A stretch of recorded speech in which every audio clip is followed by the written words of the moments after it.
किताब मुंदरे ही मुंदरे खरीदने के लिए राब्ता करें। इस किताब की कीमत 2350 रुपए है, जो आपको बजरिया डाक पहुंचा दी जाएगी। दिए गए नंबर पर राब्ता करें। बिस्मिल्लाहिर्रहमानिर्रहीम। अस्सलाम वालेकुम नाज़रीन, ज़वार की मोहम्मद अब्सार है ढेरों के साथ आपकी खिदमत में हाजिर।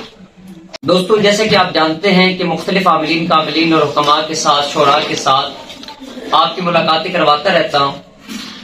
आज जिस शख्सियत के साथ मैं आपकी मुलाकात करवाने वाला हूँ, ये मेरे भी उस्ताद हैं। मैंने इनसे मोरों का काम सीखा और माशाल्लाह ये अपनी मिसाल आप हैं। ये जबान देखकर और पाँव को देखकर मोरा बता देते हैं और इन्होंने यही तरीकाकार मुझे भी समझाया और बहुत ज्यादा इन्होंने मेरे शहर के अंदर, बल्कि मुल्क पाकिस्तान के अंदर बहुत ज्यादा इन्होंने लोगों के इलाज किए और बगैर ऑपरेशन के लोगों के मोरे ठीक होते चले गए। आज मैं आपकी मुलाकात सियालकोट से तल्लक रखने वाले मेरे भाई, मेरे उस्ताद, मेरे बेहतरीन दोस्त भाई अरशद भट्ट साहब से मैं आपकी मुलाकात करवाता हूं। इसका फीडबैक दीजिएगा। और जो लोग मोहरों के अमराज के अंदर मुब्तला हैं, इस वजह से परेशान हैं, या हड्डी जोड़ का प्रॉब्लम है, या मसल्स के हवाले से उन्हें कुछ प्रॉब्लम्स हैं, तो वो भाई के साथ राब्ता करें। मैं इंशाल्लाह आपको नंबर भी शेयर कर दूंगा। आज आपकी मुलाकात मैं भाई से करवाता हूँ। अस्सलाम वालेकुम। वालेकुम सलाम। हाँ जी अरशद भाई, ਤੁਹਾਡਾ बहुत बहुत शुक्रिया कि ਤੁਸੀਂ टाइम दिता। बड़े अरसे बाद ਤੁਹਾਡੇ ਨਾਲ मुलाकात भी हो गई ਤੇ ਹੋਰ ਸੁਣਾਓ, ਸਿਹਤਾਂ कैसियां ਨੇ? ਅੱਲਾਹ ਦਾ ਸ਼ੁਕਰ ਹੈ, ਦੁਆ ਮਾਰੇ ਅਲਹਮਦੁਲਿਲਾ। ਅੱਛਾ, ਮੋਰੇ ਦਾ ਕੰਮ ਕਿੰਨੇ ਅਰਸੇ ਤੋਂ ਜਾਰੀ ਹੋ ਸਾਰੀ ਸੀ? ਇਹ ਮੇਰੇ ਵਾਲਦ ਸਾਹਿਬ ਕਰਦੇ ਸਨ, 40 ਸਾਲ ਉਹਨਾਂ ਕੀਤਾ ਜੀ। ਬਾਬਾ ਰਸ਼ੀਦ ਭੱਟ ਸਾਹਿਬ ਜੀ 19 ਸਾਲ ਅਗੋਂ ਮੈਨੂੰ ਹੋ ਗਏ ਕਰਦੇ ਆ। ਅੱਲਾਹ ਪਾਕ ਦਾ ਕਰਮ, ਜਿਹਨੂੰ ਵੀ ਹੱਥ ਲਾਈ ਅੱਲਾਹ ਸ਼ਿਫਾ ਦਿੰਦਾ। अच्छा, ਤੁਹਾਡਾ ਤਰੀਕਾਕਾਰ ਜਿਹੜਾ ਨਾ तमाम ਲੋਕਾਂ ਤੋਂ ਬੜਾ ਹੀ ਮੁਖਤਲਿਫ ਹੈ। ਬਾਬਾ ਜੀ ਨੇ ਕਿੱਥੋਂ ਇਹ ਕੰਮ ਸਿੱਖਿਆ ਸੀ ਤੇ ਕਿਵੇਂ ਇਸ ਕੰਮ ਦੀ ਸਟਾਰਟ? ਬਾਬਾ ਜੀ ਨੇ ਇੱਕ ਦਰਵੇਸ਼ ਆਦਮੀ ਸਨ, ਅੱਛਾ, ਉਹਨਾਂ ਕੋਲੋਂ ਸਿੱਖਿਆ ਸੀ। ਅੱਛਾ, ਤੇ ਅੱਗੋਂ ਫਿਰ ਸਾਡੇ ਘਰ ਹੀ ਨਸਲ ਪਰ ਨਸਲ ਚੱਲਦਾ ਹੁੰਦਾ ਵਾ 50-60 ਸਾਲਾਂ ਤੋਂ। ਅੱਛਾ, ਤੇ ਕਰਨੇ ਲੋਕਾਂ ਦਾ ਅੱਲਾਹ ਦਾ ਸ਼ੁਕਰ ਹੈ, ਮਾਲਕ ਸਭ ਨੂੰ ਸ਼ਿਫਾ ਦਿੰਦਾ। ਅੱਛਾ, ਕਿੱਥੋਂ ਕਿੱਥੋਂ ਤੱਕ ਤੁਹਾਡੇ ਕੋਲ ਮਰੀਜ਼ ਆ ਜਾਂਦੇ ਨੇ? ਬਹੁਤ ਦੂਰ ਤੱਕ ਨਾ, ਤੁਹਾਡੇ ਤਲਾਗੰਗ, ਚਕਵਾ ਤਲਾਗੰਗ ਤੇ ਤੁਸੀਂ ਮਾਸ਼ਾਅੱਲਾ ਬਹੁਤ ਹੀ ਕੰਮ ਕੀਤਾ। ਚਕਵਾ, ਲਾਹੌਰ, ਪਿੰਡੀ ਤੱਕ, ਇਸਲਾਮਾਬਾਦ, ਬਹੁਤ ਸ਼ਹਿਰਾਂ ਵਿੱਚ ਕਰਕੇ ਆਇਆ ਕੰਮ ਜੀ। ਸਭ ਸ਼ਹਿਰਾਂ ਵਿੱਚ ਕੰਮ ਕੀਤਾ ਮਾਸ਼ਾਅੱਲਾ। ਮੈਂ ਤੁਹਾਡਾ ਸ਼ਾਗਿਰਦ ਵੀ ਹਾਂ ਜੀ, ਮੇਰੇ ਭਾਈ ਹੋ। ਤੇ ਇਹ ਕੀ ਕੋਈ ਤਰੀਕਾਕਾਰ ਹੈ, ਕਿਸ ਤਰੀਕੇ ਨਾਲ ਤੁਸੀਂ ਜਿਹੜਾ ਨਾ ਉਹ ਫੱਟੀ ਦੇ ਜ਼ਰੀਏ ਨਾਲ ਜਿਹੜਾ ਨਾ ਇੱਕ ਸਿਲਸਿਲਾ ਹੈ ਤੁਹਾਡਾ? ਫੱਟੀ ਨਾਲ ਹੀ ਸਿੱਧੇ ਕਰੀਦੇ ਨੇ ਨਾ। ਹਾਂਜੀ, ਸਿੱਧੇ ਕਰਕੇ ਬਿਠਾ ਕੇ ਫੱਟੀ ਨਾਲ ਤੇ ਉੱਤੇ ਪੱਟੀ ਲਾ ਦੇਣੀ ਹੈ, ਸਿੱਧਾ ਹੀ ਲਿਟਾ ਦੇਣਾ, ਸਿੱਧਾ ਹੀ ਉੱਠਣਾ, ਸਿੱਧਾ ਹੀ ਲੇਟਣਾ। ਅੱਲਾਹ ਦੀ ਮਿਹਰਬਾਨੀ ਨਾਲ ਹਫ਼ਤੇ 'ਚ 3 ਪੱਟੀਆਂ ਲੱਗਦੀਆਂ ਨੇ, ਬਹਿ ਜਾਂਦੇ ਨੇ ਆਪਣੀ ਜਗ੍ਹਾ ਤੇ। ਵਾਹ, ਤੇ ਬੰਦਾ ਠੀਕ। ਅੱਛਾ, ਉਸ ਦੇ ਵਿੱਚ ਪਰਹੇਜ਼ ਕੀ ਹੁੰਦਾ ਹੈ? ਮੋਰੇ ਦੀ ਬਿਮਾਰੀ ਕਿਸ ਵਜ੍ਹਾ ਤੋਂ ਹੁੰਦੀ ਹੈ? ਮੋਰੇ ਦੀ ਬਿਮਾਰੀ ਅਸਲ ਬਾਈਬਾਦੀ ਦੀ ਵਜ੍ਹਾ ਤੋਂ ਹੁੰਦੀ ਹੈ। ਅੱਛਾ, ਬਾਈਬਾਦੀ ਬੰਦੇ ਦੇ ਜਿਸਮ ਵਿੱਚ ਆਉਂਦੀ ਹੈ, ਕਮਜ਼ੋਰੀ ਆਉਂਦੀ ਹੈ ਤੇ ਉਹ ਥੋੜਾ ਸੂਤਰ ਪਰ ਅਗਾਂਹ ਪਿਛਾਂਹ ਹੁੰਦੇ ਨੇ ਜੀ। ਇਹਦੀਆਂ 3 ਵਜ੍ਹਾ ਹੁੰਦੀਆਂ ਨੇ, ਜਾਂ ਇਹ ਦਬ ਜਾਂਦਾ ਸੂਤਰ ਪਰ, ਜਾਂ ਇਹ ਸੂਤਰ ਪਰ ਵਿੱਚ ਖਲਾ ਆ ਜਾਂਦਾ, ਜਾਂ ਸੂਤਰ ਪਰ ਟੇਢਾ ਹੋ ਜਾਂਦਾ। ਅੱਛਾ, ਇਹ ਸੂਤਰ ਪਰ ਦਾ ਹੀ ਫਰਕ ਹੁੰਦਾ। ਅੱਛਾ, ਲੋਕ ਕਹਿੰਦੇ ਨੇ ਅਕਸਰ ਜਿਹੜੇ ਡਾਕਟਰ ਨੇ ਉਹ ਕਹਿੰਦੇ ਨੇ ਕਿ ਇਹ ਤੁਹਾਡੀਆਂ ਰਗਾਂ ਦਬ ਗਈਆਂ ਨੇ। ਉਹ ਰਗਾਂ ਦਬ, ਜਦੋਂ ਐਂ ਸੂਤਰ ਪਰ ਉਹਨੇ ਥੱਲੇ ਟੇਢਾ ਹੋਣਾ ਨਾ, ਉਹਨੇ ਥੱਲੇ ਪੱਠਾ ਹੁੰਦਾ ਨਾਲ ਜੀ, ਉਹਨੂੰ ਉਹਨੇ ਦਬ ਲੈਣਾ। ਜਦੋਂ ਉਹਨੂੰ ਦਬ ਲੈਣਾ ਤੇ ਅੱਗੇ ਖੂਨ ਸਪਲਾਈ ਨਹੀਂ ਹੁੰਦਾ, ਉਹ ਲੱਤ ਤੇ ਦਰਦ ਹੋਣੀ ਸ਼ੁਰੂ ਹੋ ਜਾਂਦੀ ਹੈ। ਅੱਛਾ, ਹਾਂ, ਤੇ ਉਹ ਅਸੀਂ 5 ਮਿੰਟ 'ਚ ਛੁਡਾ ਕੇ ਪਰਾਂ ਕਰ ਦੇਦਾ। ਅੱਛਾ, ਜਿਹੜੇ ਚੁੱਕਲੇ ਵਾਲਾ ਮੋਰਾ ਜਿਸ ਦੇ ਉੱਤੇ ਇਨਸਾਨ ਖਲੋਤਾ, ਡਿਸਕ ਜਿਹੜੀ ਹੈ, ਇਸ ਦੀ ਜਿਹੜੀ ਉੱਤੇ ਸੰਗਲੀ ਜਾ ਰਹੀ ਹੈ ਮੁਕੰਮਲ ਤੌਰ ਤੇ, ਅਕਸਰ ਤੁਸੀਂ ਕਿਹੜੇ ਵੇਖੇ ਨੇ ਕਿ ਅਗਰ ਧੁੰਨੀ ਵਾਲਾ ਮੋਰਾ ਨਿਕਲ ਜਾਏ ਬੰਦੇ ਦਾ ਤੇ ਉਸ ਦੇ ਵਿੱਚ ਕੀ ਕੈਫੀਅਤ ਹੁੰਦੀ ਹੈ? ਸਾਡਾ ਧੜ ਫਰਕ ਹੋ ਜਾਂਦਾ, ਖਤਮ ਹੋ ਜਾਂਦਾ।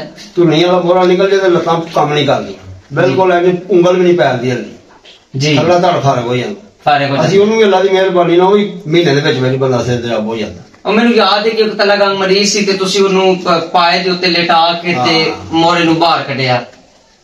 ਤੇ ਬੰਦਿਆਂ ਦਾ ਕੰਮ ਨਹੀਂ, ਮੋਰੇ ਦੱਬੇ ਨੂੰ ਨਹੀਂ ਕੱਢਦੇ ਸਾਰੇ ਕਾਰੀਗਰ ਜੀ। ਦੱਬੇ ਨੂੰ ਕੋਈ ਕੱਢਦਾ ਜਿਹਨੂੰ ਸਮਝ ਹੋਵੇ ਇਹਨੂੰ ਕੱਢਣ ਦੀ। ਸਾਰੇ ਬੰਦੇ ਦੇ ਐਵੇਂ ਕੋਈ ਖਿੱਚਦਾ, ਕੋਈ ਧਰੂੰਦਾ, ਕੋਈ ਨਹੀਂ ਕਰਦਾ, ਕੋਈ ਨਹੀਂ ਕਰਦਾ। ਇਹ ਤੀਰ ਤੁੱਕਾ ਲਾਉਂਦੇ ਨੇ। ਆਪਣੀ ਅਕਲ ਨਾਲ ਇਹਨੂੰ ਤਾਂ ਕਰਨਾ, ਇਹਨੂੰ ਖਿੱਚਣਾ ਵੀ ਨਹੀਂ, ਇਹਨੂੰ ਧਰੂਣਾ ਵੀ ਨਹੀਂ, ਇਹਨੂੰ ਲੈਵਲ 'ਚ ਲਿਆਉਣਾ ਆਪਣੀ ਅਕਲ ਨੂੰ ਜੀ, ਆਪਣੇ ਕੰਮ ਦੇ ਹਿਸਾਬ ਨਾਲ ਜੋ ਸਿੱਖਿਆ ਹੋਇਆ ਉਹਦੇ ਮੁਤਾਬਕ ਜੀ। ਅੱਛਾ, ਬੰਦੇ ਖਿੱਚਦੇ ਨੇ ਕਈ ਲੋਕਾਂ ਦੇ ਨਾ ਗਰਦਨ ਦੇ ਵਿੱਚ ਨਾ ਪ੍ਰੋਬਲਮ ਆ ਜਾਂਦਾ ਹੈ ਕਿ ਲੋਕਾਂ ਦੀ ਗਰਦਨ ਜਿਹੜਾ ਹਿੱਲਣਾ ਸ਼ੁਰੂ ਹੋ ਜਾਂਦੀ ਹੈ। ਉਹ ਕੀ ਪ੍ਰੋਬਲਮ ਹੁੰਦੀ ਹੈ? ਇਹ ਉੱਤਲੇ ਜਿਹੜੇ 9 ਮੋਰੇ ਹੁੰਦੇ ਨੇ ਨਾ, ਇਹਨਾਂ ਦੇ ਵਿੱਚ ਪ੍ਰੋਬਲਮ ਹੋਏ ਤਾਂ ਗਰਦਨ ਤੱਕ ਆਉਂਦੀ ਹੈ, ਬਾਹਾਂ 'ਚ ਆਉਂਦੀ ਹੈ ਦਰਦ, ਬਾਜ਼ੂਆਂ 'ਚ ਆਏਗੀ। ਅੱਛਾ, ਜਿਹੜੇ ਥੱਲੇ ਨੇ ਨਾ ਇਸ ਤੋਂ ਜੀ 32 ਮੋਰੇ ਹੁੰਦੇ ਨੇ ਸਾਰੇ ਜੀ। 32 'ਚੋਂ ਉੱਤਲੇ ਹੁਣ ਖਰਾਬ ਤੇ ਗਰਦਨ गर्दन वाले खराब हो बाहों च दर्द आएगी, जे थल्ले होणगे तो लत्तां च आएगी दर्द, चुकले च आएगी, लत्तां च आएगी, कंबर च होएगी पिछे ही, ਇਹ ਹਿਸਾਬ ਹੁੰਦਾ। ਅੱਛਾ ਜੀ, ਕੋਈ ਮਕਸੂਦ ਜਿਹੜੀ ਪੱਟੀ ਉਹ ਤੁਸੀਂ ਫਿਰ ਕਰਦੇ ਹੋ, ਉਸ ਦਾ ਕੀ ਤਰੀਕਾਕਾਰ ਹੁੰਦਾ ਤੁਹਾਡਾ ਪੱਟੀ ਲਾਉਣ ਦਾ? ਪੱਟੀ ਅਸੀਂ ਦੇਸੀ ਪੱਟੀ ਲਾਉਂਦੇ ਆ ਜੀ, ਉਹ ਤੁਹਾਨੂੰ ਵੀ ਪਤਾ ਹੀ ਹੈ ਜੀ, ਉਹ ਪਤਾ ਹੈ ਮੈਨੂੰ, ਲੇਕਿਨ ਉਹ ਨਾਜ਼ਰੀਨ ਵਾਸਤੇ ਤੁਹਾਨੂੰ ਮੈਂ ਜ਼ਰਾ ਸਵਾਲਾਤ ਨੂੰ ਖੋਲ ਦੇਸੀ ਪੱਟੀ ਲਾਉਂਦੇ ਆ ਅਸੀਂ, ਬਣਾ ਕੇ ਉੱਤੇ ਲੇਪ ਲਾ ਕੇ ਤੇ ਬਸ ਸਿੱਧੇ ਕਰਕੇ ਥੋੜੀ ਨਾਲ ਚਾੜ ਕੇ ਲਟਾ ਦੇਣਾ ਬੰਦੇ ਨੂੰ, ਹਫਤਾ ਪੂਰਾ ਉਹਨੇ ਰੈਸਟ ਕਰਨੀ ਹੈ ਤੇ ਅੱਲਾ ਦਾ ਕਰਨਾ ਠੀਕ। ਵਾਹ। ਅੱਛਾ, ਜਿਹੜਾ ਪੌੜੀਆਂ ਤੁਸੀਂ ਕਹਿੰਦੇ ਹੋ ਕਿ ਉਲਟੀਆਂ ਚੜਨੀਆਂ ਨੇ, ਉਹ ਉਲਟੀਆਂ ਤਾਂ ਚਾੜੀ ਦੀਆਂ ਨੇ ਕਿ ਬਈ ਜਦੋਂ ਐਮਰਜੈਂਸੀ ਮਰੀਜ਼ ਨੂੰ ਪੌੜੀ ਚੜਨਾ ਪਈਏ, ਉਲਟਾ ਹੋ ਕੇ ਚੜੇ ਪਿਛਾਂ ਨੂੰ ਥੱਲੇ ਨੂੰ ਮੂੰਹ ਕਰਕੇ, ਕਿਉਂਕਿ ਉਹ ਪੇਟ ਤੇ ਵਜ਼ਨ ਪਏਗਾ, ਕੰਬਰ ਤੇ ਨਹੀਂ ਪਏਗਾ ਚੜਨ ਲੱਗਿਆ ਜੀ, ਕੰਬਰ ਠੀਕ ਰਹੇਗੀ, ਕੰਬਰ ਠੀਕ ਰਹੇਗੀ ਇਸ ਵਾਸਤੇ। ਅੱਛਾ, ਇਸ ਦੇ ਵਿੱਚ ਮੋਹਰੇ ਦੀ ਦਰਦ ਦੇ ਵਿੱਚ ਕਿਹੜੀ ਪਰਹੇਜ਼ ਕਰਨੀ ਚਾਹੀਦੀ ਹੈ ਬੰਦੇ ਨੂੰ? ਪਰਹੇਜ਼ ਬਸ ਉਹਨੇ ਇੱਕ ਹਫਤਾ ਲੇਟਣਾ ਹੀ ਹੈ। ਅੱਛਾ, ਖਾਣ ਪੀਣ ਦੇ ਵਿੱਚ? ਖਾਣ ਪੀਣ ਦੇ ਵਿੱਚ ਦਹੀਂ, ਚਾਵਲ, ਲੱਸੀ, ਮੁਰਗੀ ਦਾ ਗੋਸ਼ਤ, ਬੋਤਲ, ਆਬਾਦੀ ਚੀਜ਼ਾਂ ਨਾ ਖਾਏ ਇੱਕ ਮਹੀਨਾ। ਅੱਛਾ, ਲੱਕ ਲੋਇਆ ਹੋ ਜਾਏਗਾ। ਵਾਹ। ਨਾਜ਼ਰੀਨ, ਅੱਜ ਤੁਹਾਨੂੰ ਮੈਂ ਆਪਣੇ ਭਾਵਰਾ ਦੇ ਨਾਲ ਮੁਲਾਕਾਤ ਕਰਾਈ, ਅਰਸ਼ਦ ਭੱਟ ਹੋਰਾਂ ਦੇ ਨਾਲ। ਇਹ ਮੇਰੇ ਦੋਸਤ ਵੀ ਨੇ, ਮੇਰੇ ਭਰਾ ਵੀ ਨੇ। ਇਹਨਾਂ ਨੇ ਆਪਣੇ ਖਾਨਦਾਨ ਦੇ ਵਿੱਚੋਂ ਕਿਸੇ ਬੰਦੇ ਨੂੰ ਇਹ ਕੰਮ ਨਹੀਂ ਦੱਸਿਆ, ਲੇਕਿਨ ਇਹਨਾਂ ਦੇ ਨਾਲ ਇੰਨੀ ਮੁਹੱਬਤ ਹੋਈ। ਇਹ ਮੇਰੇ ਵਾਲਿਦ ਸਾਹਿਬ ਦੇ ਪੁੱਤਰ ਨੇ ਤੇ ਬਾਬਾ ਜੀ ਨੇ ਵੀ ਮੈਨੂੰ ਬਹੁਤ ਜ਼ਿਆਦਾ ਮੁਹੱਬਤ ਦੇ ਨਾਲ ਨਵਾਜ਼ਿਆ ਸੀ। ਫਿਰ ਇਹਨਾਂ ਨੇ ਕਿਹਾ ਕਿ ਅਫਸਾਰ ਭਾਈ, ਤੁਸੀਂ ਅਮਲੀਆਤ ਦੇ ਨਾਲ ਵੀ ਰਿਲੇਟਡ ਹੋ, ਹਕੀਮ ਵੀ ਜਦੀ ਪੁਸ਼ਤੀ ਆ ਰਹੇ ਹੋ, ਤੇ ਇਹ ਕੰਮ ਵੀ ਜਾਂਚ ਸਿੱਖੋ, ਲੋਕਾਂ ਦਾ ਭਲਾ ਹੋਏਗਾ। ਸਿਆਲਕੋਟ ਦੇ ਵਿੱਚ ਮੈਂ ਕਰਾਂਗਾ ਤੇ ਬਾਕੀ ਇਲਾਕੇ ਦੇ ਵੀ ਤੁਸੀਂ ਕਰੋ। ਇਹਨਾਂ ਨੇ ਇਹ ਗੱਲ ਕੀਤੀ ਕਿ ਵਜ਼ੀਰਾਬਾਦ ਤੋਂ ਉਰੇ ਤੂੰ ਤੇ ਪਰੇ ਪਰੇ ਮੈਂ ਹੋਵਾਂਗਾ।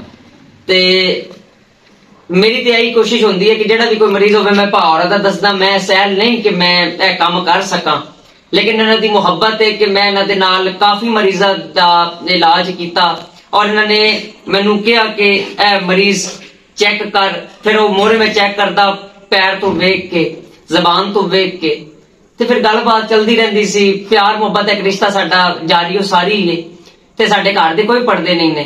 ਜਿਹੜੇ ਲੋਕ ਪਾਕਿਸਤਾਨ ਤੋਂ ਬਾਹਰ ਵੀ ਮੈਨੂੰ ਸੁਣਨ ਵਾਲੇ ਨੇ, ਅਮਰੀਕਾ ਦੇ ਵਿੱਚ ਨੇ, ਕੈਨੇਡਾ ਦੇ ਵਿੱਚ ਨੇ, ਬਾਕੀ ਇੰਗਲੈਂਡ ਦੇ ਵਿੱਚ, ਆਸਟ੍ਰੇਲੀਆ ਦੇ ਵਿੱਚ, ਹਿੰਦੁਸਤਾਨ, ਪਾਕਿਸਤਾਨ ਦੇ ਵਿੱਚ ਜਿਹੜੇ ਲੋਕ ਸੁਣਨ ਵਾਲੇ ਨੇ, ਵੇਖਣ ਵਾਲੇ ਨੇ, ਤੁਸੀਂ ਆਪਰੇਸ਼ਨ ਤੋਂ ਬਚੋ ਔਰ ਦੇਸੀ ਇਲਾਜ ਜਿਹੜਾ ਨਾ ਇਸ ਦੇ ਵਿੱਚ ਆਪਣੇ ਆਪ ਨੂੰ ਸਮੇਟੋ, ਦੇਸੀ ਇਲਾਜ ਕਰਾਓ। ਵੇਖੋ ਨਾ, ਇਸ ਦੇ ਵਿੱਚ ਤੁਹਾਨੂੰ ਕੋਈ ਪੇਨ ਕਿਲਰ ਨਹੀਂ ਖਾਣਾ ਪਏਗਾ, ਕੋਈ ਟੀਕਾ ਨਹੀਂ ਕਰਾਉਣਾ ਪਏਗਾ, ਕੋਈ ਆਪਰੇਸ਼ਨ ਨਹੀਂ ਹੋਏਗਾ।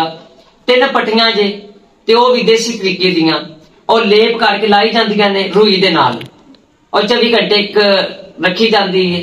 24 ਘੰਟੇ ਤੋਂ ਬਾਅਦ ਇੱਕ ਪੱਟੀ ਖੋਲਦੇ ਨੇ ਤੇ ਉਸ ਤੋਂ ਬਾਅਦ ਫਿਰ ਦੂਸਰੀ ਪੱਟੀ, ਫਿਰ ਤੀਸਰੀ ਪੱਟੀ, ਫਿਰ ਨਾਲ ਕੁਝ ਪਰਹੇਜ਼ਾਂ ਨੇ ਉਹ ਤੁਸੀਂ ਕਰਦੇ ਰਹੋ। ਤੇ ਭਾਵਰਾ ਦਾ ਨੰਬਰ ਵੀ ਮੈਂ ਤੁਹਾਨੂੰ ਇਨਸ਼ਾਅੱਲਾ ਸ਼ੇਅਰ ਕਰ ਦਿਆਂਗਾ। ਜਿਹੜੇ ਲੋਕ ਪਰੇਸ਼ਾਨ ਨੇ, ਅਕਸਰ ਮੈਂ ਵੇਖਿਆ ਕਿ ਬਾਹਰ ਮੁਮਾਲਿਕ, ਇੰਗਲੈਂਡ ਦੇ ਵਿੱਚ ਸਰਦੀ ਦੀ ਵਜ੍ਹਾ ਤੋਂ ਕਾਫੀ ਔਰਤਾਂ ਨੂੰ ਕਮਰ ਦੀ ਤਕਲੀਫ ਰਹਿੰਦੀ ਹੈ, ਉਹਨਾਂ ਦਾ ਖੂਨ ਵੀ ਜੰਮ ਜਾਂਦਾ ਹੈ ਸਰਦੀ ਦੀ ਵਜ੍ਹਾ ਤੋਂ। ਕੈਨੇਡਾ ਦੇ ਵਿੱਚ ਵੀ ਇਹ ਪ੍ਰੋਬਲਮ ਜ਼ਿਆਦਾ ਤੋਂ ਜ਼ਿਆਦਾ ਹੈ। ਜਿਹੜੀਆਂ ਔਰਤਾਂ, ਮੇਰੀਆਂ ਭੈਣਾਂ, ਮੇਰੇ ਭਰਾ, ਬੱਚੇ, ਦੋਸਤ, ਯਾਰ ਪਰੇਸ਼ਾਨ ਨੇ ਮੋਰੇ ਦੀ ਵਜ੍ਹਾ ਤੋਂ, ਹੱਥ ਪੈਰ ਦੀ ਵਜ੍ਹਾ ਤੋਂ ਹੱਥ ਟੇੜੇ ਹੋ ਗਏ ਨੇ ਜਾਂ ਉਂਗਲੀਆਂ ਲੈ ਗਈਆਂ ਨੇ, ਇਹਨਾਂ ਦਾ ਬਿਹਤਰੀਨ ਇਲਾਜ ਕਰਦੇ ਨੇ। ਭਾਵਰਾ ਨੂੰ ਕਹਾਂਗਾ ਕਿ ਇਹ ਤੁਹਾਨੂੰ ਕੋਈ ਇੱਕ ਅੱਛਾ ਜਿਹਾ ਪੈਗਾਮ ਦੇਣ ਜਿਸ ਦੇ ਨਾਲ ਤੁਹਾਡੀ ਜ਼ਿੰਦਗੀ ਬਿਹਤਰ ਤੋਂ ਬਿਹਤਰ ਹੋ ਸਕੇ। ਜੀ ਭਾਜੀ, ਸਾਡੇ ਨਾਜ਼ਰੀਨ ਨੂੰ ਕੀ ਕਹਿਣਾ ਪਸੰਦ ਕਰੋਗੇ ਕਿ ਆਪਣੀ ਜ਼ਿੰਦਗੀ ਕਿਸ ਤਰੀਕੇ ਨਾਲ ਗੁਜ਼ਾਰਨ? ਬਸ ਜ਼ਿੰਦਗੀ ਆਂਦੀ ਹੈ ਦੇਸੀ ਇਲਾਜ ਕਰਾਉਣ ਆਪਣਾ ਜੀ, ਤੇ ਸ਼ਿਫਾ ਲੈਣ। ਕੀ ਲੋੜ ਹੈ ਆਪਰੇਸ਼ਨ ਕਰਾ ਕੇ ਸਾਡਾ ਧੜ ਫਰਕ ਹੋ ਜਾਂਦਾ, ਕਈਆਂ ਦਾ ਕਾਮਯਾਬ ਹੁੰਦਾ, ਕਈਆਂ ਦਾ ਨਹੀਂ ਹੁੰਦਾ, ਕਈ ਵਿਚਾਰੇ ਮੰਜੀ ਤੇ ਪਾਈ ਜਾਂਦੇ ਨੇ ਸਾਰੀ ਉਮਰ ਲਈ ਜੀ। ਤੇ ਦੇਸੀ ਇਲਾਜ ਨਾਲ ਐਵੇਂ ਕੋਈ ਨੁਕਸਾਨਦੇਹ ਨਹੀਂ ਹੁੰਦਾ, ਫਾਇਦਾ ਹੀ ਹੁੰਦਾ ਅੱਲਾ ਦੀ ਮਿਹਰਬਾਨੀ ਨਾਲ, ਨੁਕਸਾਨ ਕੋਈ ਨਹੀਂ ਹੁੰਦਾ। ਬੇਸ਼ੱਕ। ਦੋਸਤੋ, ਜਿਹੜੇ ਲੋਕ ਮੈਨੂੰ ਸੁਣ ਰਹੇ ਹੋ, ਤੁਸੀਂ ਪਾਕਿਸਤਾਨ ਦੇ ਵਿੱਚ ਭਾਵਰਾ ਦੇ ਨਾਲ ਰਾਬਤਾ ਕਰੋ, ਮੇਰੇ ਨਾਲ ਰਾਬਤਾ ਕਰ ਸਕਦੇ ਹੋ। ਇਹਨਾਂ ਦੇ ਨਾਲ ਰਾਬਤਾ ਹੋ ਜਾਏ ਜਾਂ ਮੇਰੇ ਨਾਲ ਰਾਬਤਾ ਹੋ ਜਾਏ, ਤੁਹਾਨੂੰ ਇੱਕ ਹੀ ਗੱਲ ਹੈ। ਤੇ ਮੌਲਾ ਪਾਕ ਤੁਹਾਨੂੰ ਸਲਾਮਤ ਰੱਖਣ। ਸਾਡੇ ਚੈਨਲ ਨੂੰ ਸਬਸਕ੍ਰਾਈਬ ਕਰ ਲਓ, ਵੀਡੀਓ ਨੂੰ ਸ਼ੇਅਰ ਕਰੋ ताकि ज्यादा तो ज्यादा यह पैगाम लोगों तक पहुंच सके और खिदमत इंसानी दे विच तुहाडा भी असर शामिल हो जाए। अपनी दुआवां दे भी याद रखना। तुहाडा अपना अबसार Hydari. Ali Ali Ali Ali Ali Ali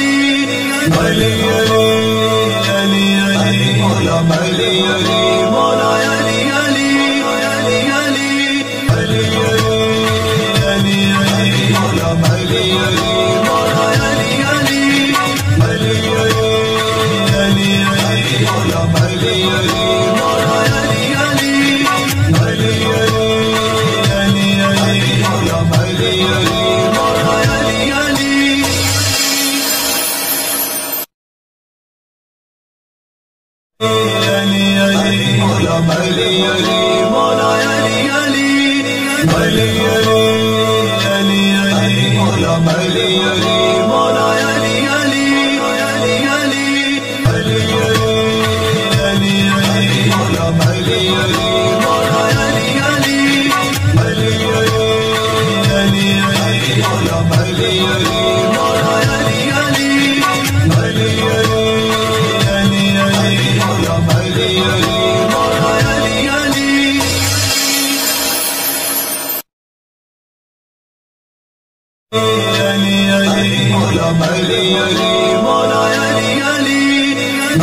Ali.